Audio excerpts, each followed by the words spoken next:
Bengaluru city శివార్లోని ఓ farm house లో జరిగిన rave party Telugu రాష్ట్రాల్లో రచ్చలేపుతోంది. ఈ రేవ్ పార్టీకి తెలుగు రాష్ట్రాల యువకులు పోటెత్తారు. కొందరు లగ్జరీ కార్లలో వెళ్తే మరికొందరు విమానాల్లో బెంగళూరు వెళ్లారు. ఈ రేవ్ పార్టీలో వీవీఐపీలు, సినీ సెలబ్రిటీలు కూడా ఉన్నట్లు బెంగళూరు పోలీసులు విచారణలో తేలింది. బర్త్డే సెలబ్రేషన్స్ పేరుతో హైదరాబాద్ కు చెందిన వ్యక్తి ఈ పార్టీ అరేంజ్ చేసినట్లు పోలీసులు గుర్తించారు. ఓవర్ టైం పార్టీ జరిపారు. పైగా డ్రగ్స్, కొకైన్ విపరీతంగా వాడినట్లు పోలీసులు గుర్తించారు.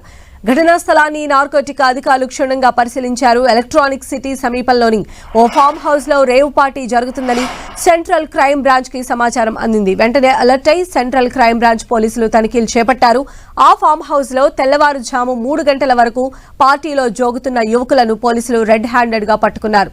తనిఖీలో డ్రగ్స్ కూడా పట్టుబట్టం సంచలనంగా మారింది. రేవ్ పార్టీ జరిగిన ఫామ్ హౌస్ హైదరాబాద్ కు చెందిన వ్యక్తి పేరుపై ఉన్నట్లు పోలీసులు గుర్తించారు.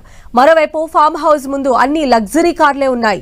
వాటిలో ఓ బెంజ్ కార్ ఇప్పుడు హాట్ టాపిక్ అయింది. ఆ కారు పైన ఏపీ ఎమ్మెల్యే కాకాణి గోవర్ధన్ రెడ్డి పేరుతో ఉన్న స్టిక్కర్ ఉంది. అయితే ఆ కారుకు తనకు ఎలాంటి సంబంధం లేదని ప్రకటించారు కాకాణి. కారు మీద ఏ స్టిక్కర్ ఉందో తాను ఇంకా చూడలేదన్నారు.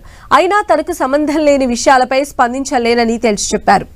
ఇటు రేవ్ పార్టీలో పాల్గొన్న సినీ ప్రముఖులు ఎవరన్న విషయం మాత్రం ఇప్పటి వరకు క్లారిటీ రాలేదు. అయితే కన్నడ మీడియాలో నటి హేమ పేరు సర్క్యులేట్ అవుతోంది. కానీ ఆమె రేవ్ పార్టీతో తనకెలాంటి సంబంధం లేదంటున్నారు. తాను హైదరాబాద్ లోనే ఉన్నానని చెబుతున్నారు నటి హేమ.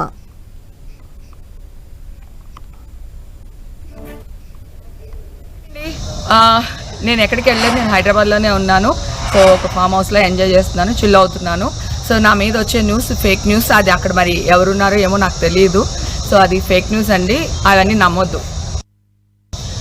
హాయ్ అండి, నేను ఎక్కడికి వెళ్ళలేదు, నేను హైదరాబాద్లోనే ఉన్నాను. సో ఒక ఫామ్ హౌస్లో ఎంజాయ్ చేస్తున్నాను, చిల్ అవుతున్నాను. సో నా మీద వచ్చే న్యూస్ ఫేక్ న్యూస్. అది అక్కడ మరి ఎవరున్నారో ఏమో నాకు తెలియదు. సో అది ఫేక్ న్యూస్ అండి, అవన్నీ నమ్మొద్దు. హాయ్ అండి, నేను ఎక్కడికి వెళ్ళలేదు, నేను హైదరాబాద్లోనే ఉన్నాను. సో ఒక